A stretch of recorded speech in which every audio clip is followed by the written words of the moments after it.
I am the Interim Director of Public Safety. Good morning, everyone. Thank you for being here. Today we're here to talk about something that has saddened us, the loss of Catherine Cohen, who died on July 1st, 2023, when a tree hit her car during the storm. Our prayers are with her and her family. We know this is a difficult time for them. So the Department of Public Safety continues to investigate this incident. We're still seeking additional information. We have some unanswered questions on times and people that called. That's something that you guys may be able to help us out with. Some of the callers that have mentioned that they called and couldn't get through, if we can get their telephone numbers, we can actually track those calls. And that will help on both ends determine what took place, why it took place, so that we can at least find out what took place during those 2 hours. From 3 p.m. to 5 p.m. Saturday, you guys know we had a storm, a pretty difficult storm. The region was impacted with this storm. From Illinois to St. Charles, we all had problems. Our call load went at this time we received 1,076 calls in 2 hours. That's a lot of calls for emergencies.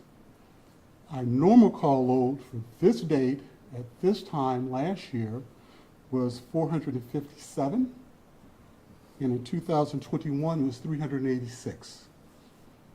So as again I mentioned, we received 1,076. So that did tax our dispatchers and our responders a great deal. Our dispatchers are part of the first responder unit. They're an essential part of first responders. Without them, we couldn't get our job done. So these dispatchers, in dealing with this 976 calls, this is 9 calls per minute that they had to address. So you can see how overwhelming it is. So I want to stop here for just a second to commend those dispatchers that were working that day, for police 911 dispatchers, EMS dispatchers, and fire equipment dispatchers on the job that they did. If you have never witnessed the dispatch center during a storm, it's something to see. These people were great at their job. They're multitasking, but to get 1,000 calls, which is over 100% of what you're normally used to, is taxing. So I want to make sure we talked about that. Before, the city leaders have talked about 911 system and the fact that it was going to take time and hard work to pull it together where we need it.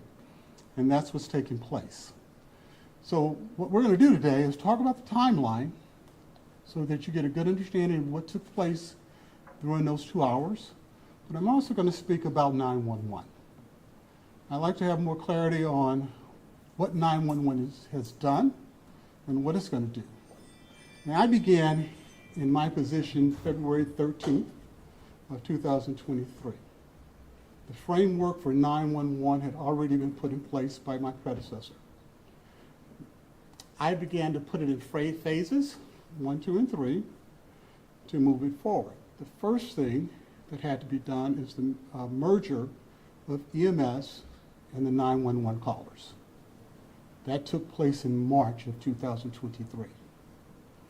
The second step of that first phase was the pay raises. How do we hire and maintain, retain employees? So with the assistance of Mayor Jones, in working with the labor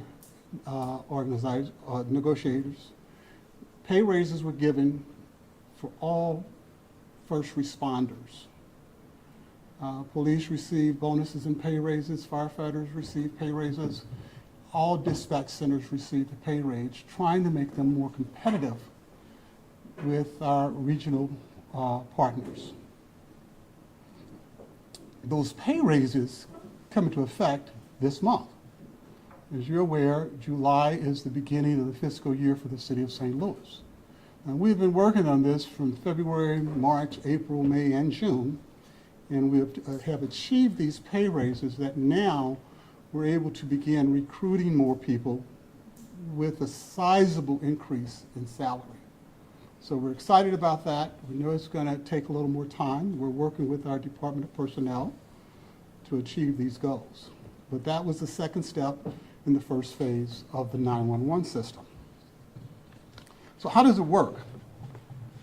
So when a call taker receives a call in 911, that call taker, if it's a police call, they send it to the district dispatcher.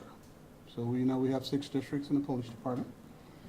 That dispatcher then will prioritize that call to make sure the right district gets it and that they can send out an officer based on the priority of that call.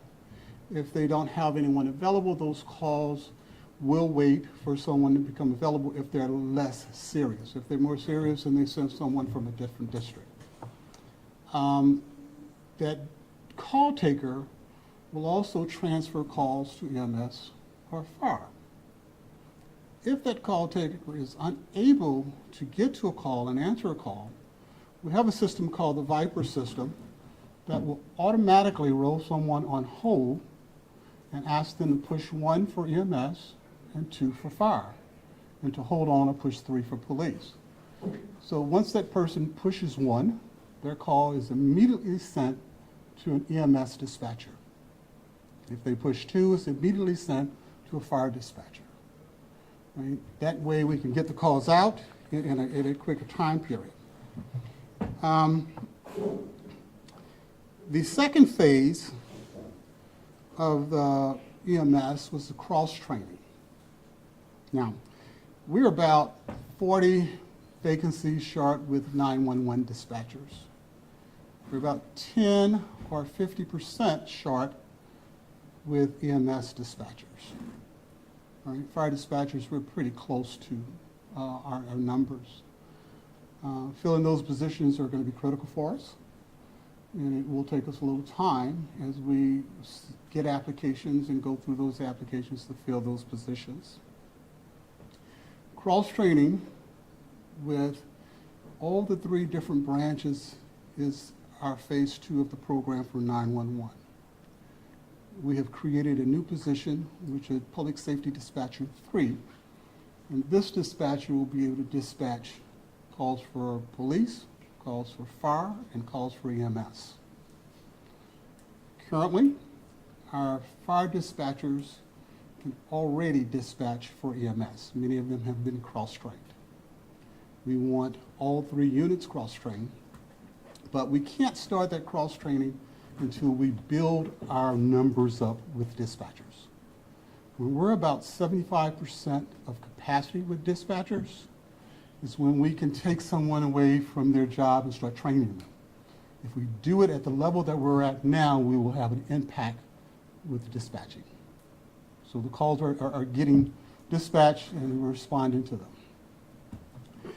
So the third part of our third phase of our 911 system is the construction of the state-of-the-art facility for a public access point, or PSAP, where we house all of our dispatchers together, police, fire, and EMS. We'll have SEMA there as well. We intend to construct this PSAP on the west end of Fire Department headquarters where you are. This project is a $42 million project, and those numbers are from 2022. We're anticipating, and we had asked the state to help us by providing $20 million. However, we did get $10 million, and we have about $30 million now, so we still have some work to do to realize the PSAP, from construction to move-in. Our anticipated move-in with the PSAP will be the last quarter of 2025 or the first quarter of 2026. Now, this is a 17,000 square foot, 1-story building that we think will really aid us in how we are receiving and dispatching calls along with the cross-training. We think we'll be able to handle any call load. Now, I do want to emphasize, no matter where our capacity was on February 1st, 2023, that was too many calls for us to think that we can handle each one of them. I mentioned to you how many we had in the previous years. That's over 100% more increase in those calls. So it's already challenging. Along with the PSAP, we're planning to construct a 8,000 separate building, 8,000 square foot, 24/7 daycare for first responders. We believe that with young families, this is a good way to entice people to work for us and retain them, and having a place that they can take their kids and be comfortable with their kids being cared for. So I'm now going to ask that we kind of go over the timeline with the fire department and who went, so that you'll know exactly what we were faced with in the response to the incident on July 1st. Is the chief going to come up? Mike's gonna do it, yeah. So Chief Richardson is our fire alarm manager for EMS and fire. So he's going to come up and he's going to talk about that, and then we'll address some questions after he's done.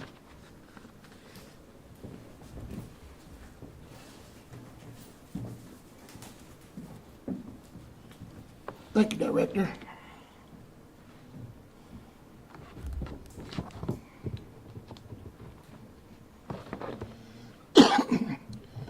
The call was an EMS rollover call, which means that if EMS doesn't pick up the phone within a minute and a half, it automatically rolls over to the fire side. That was typical. That's typical when you're this busy. Okay? So the call came in at 16:18. Call came in at 16:60, I'm sorry. It was completed at 16:18. We dispatched the first unit, which was pumpers 26 and 32, at 16:21 respectively. 803 was the battalion chief, was also dispatched.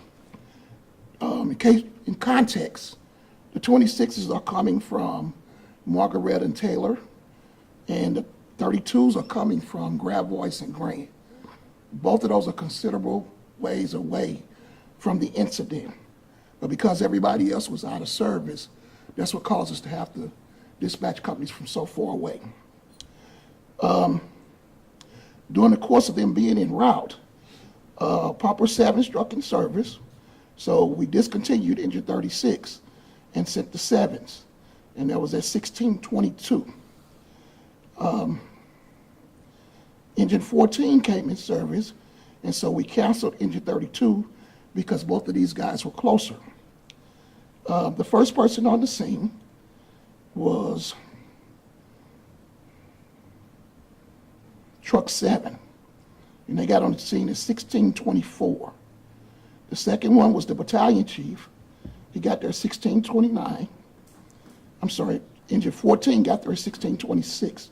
There was no rescue squad available, but when they came in service at 16:25, we dispatched them and they got there at 16:26. That's it. Any questions right now? Yeah, we've heard a lot of people say that dispatchers often might be understaffed. You mentioned it now. Can you clarify how many dispatchers were on duty at 3 or 4 o'clock on Saturday? There were respectively 3 fire dispatchers and 4 EMS dispatchers. There were 5 911 dispatchers. For a total of 7 and... Yes, well, you had 5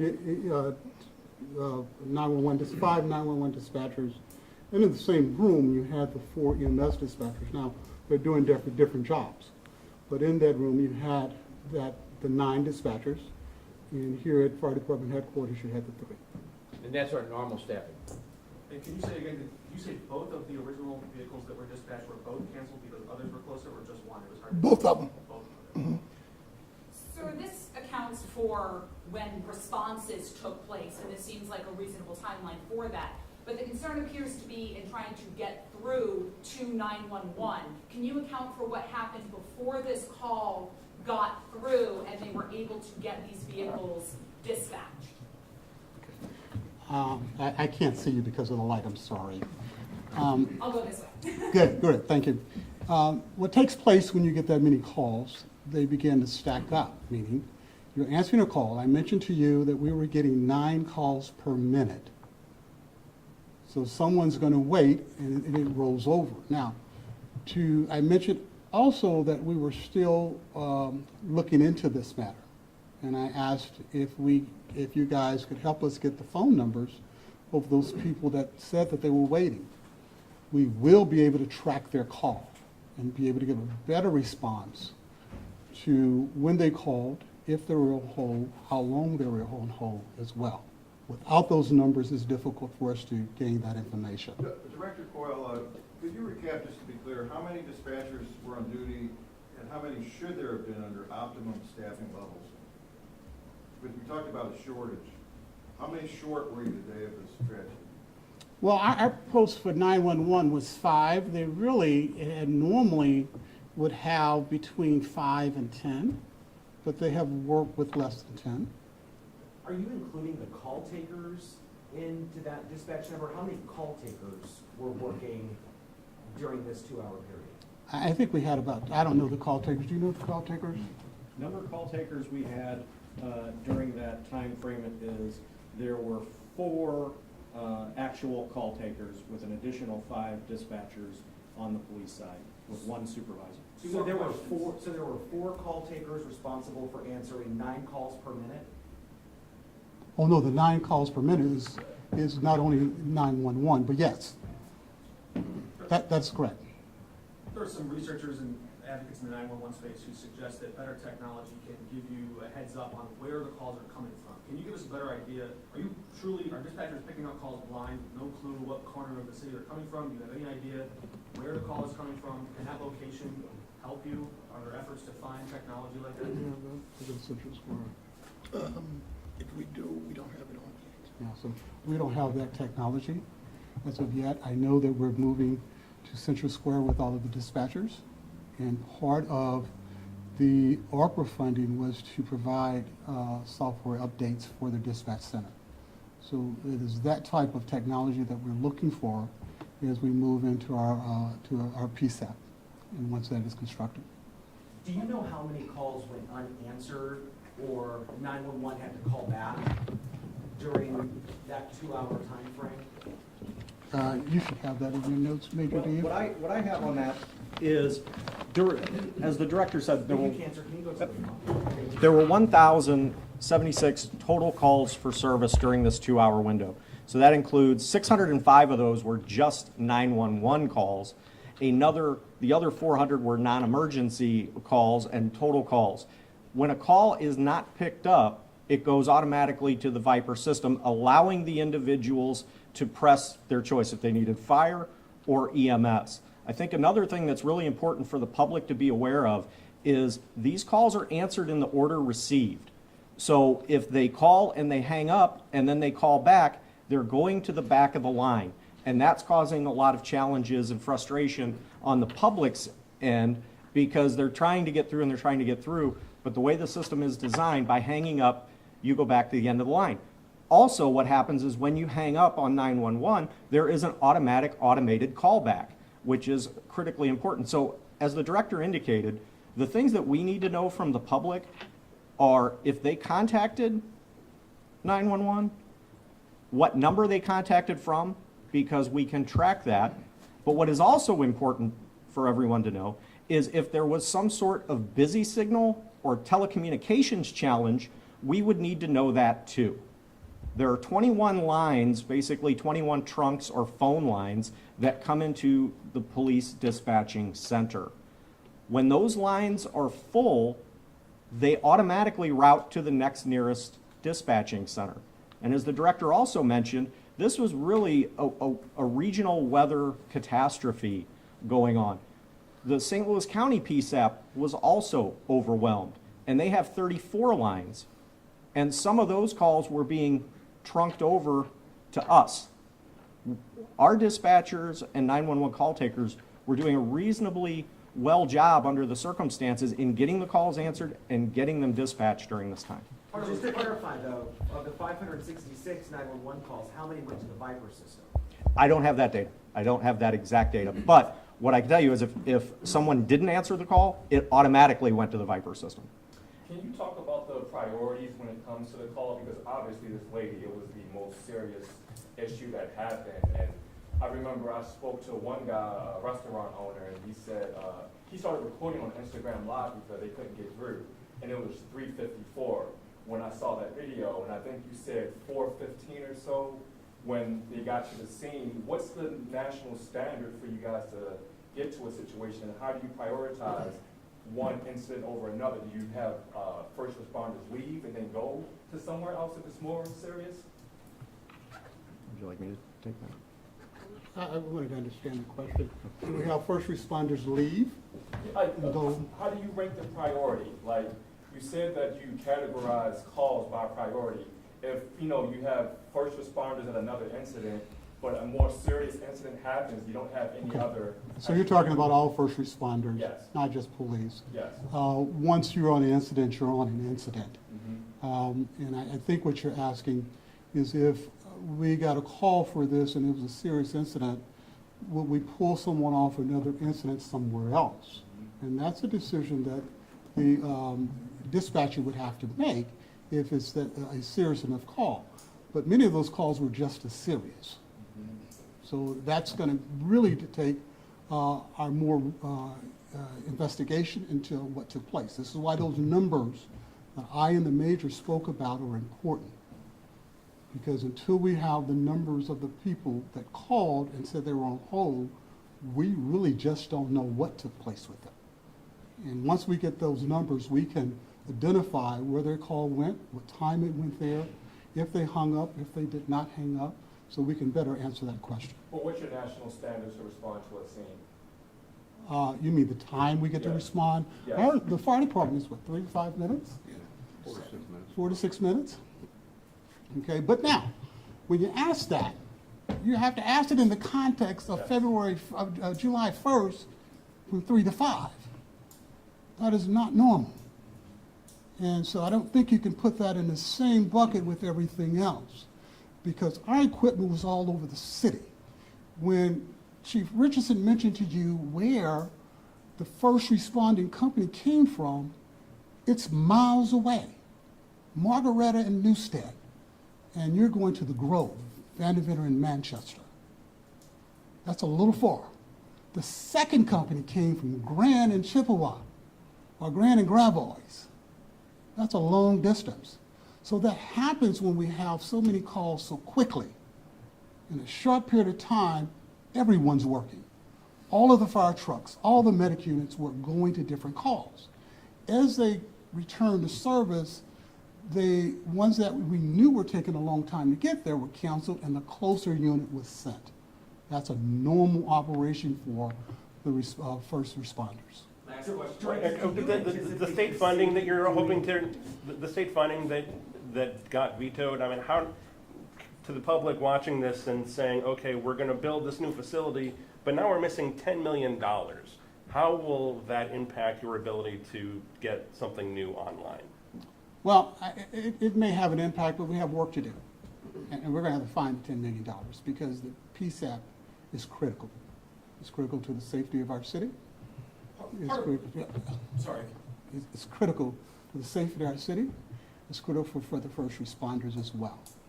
So we're going to be working to see if we can find the funding to complete the construction of the PSAP. Thanks, Thanks everybody. to residents of the city of St. Louis Thank who you, are everybody. listening to this and saying, this is not acceptable. These time waits, these delays, that's not acceptable. What's your message to them? Thanks, everybody.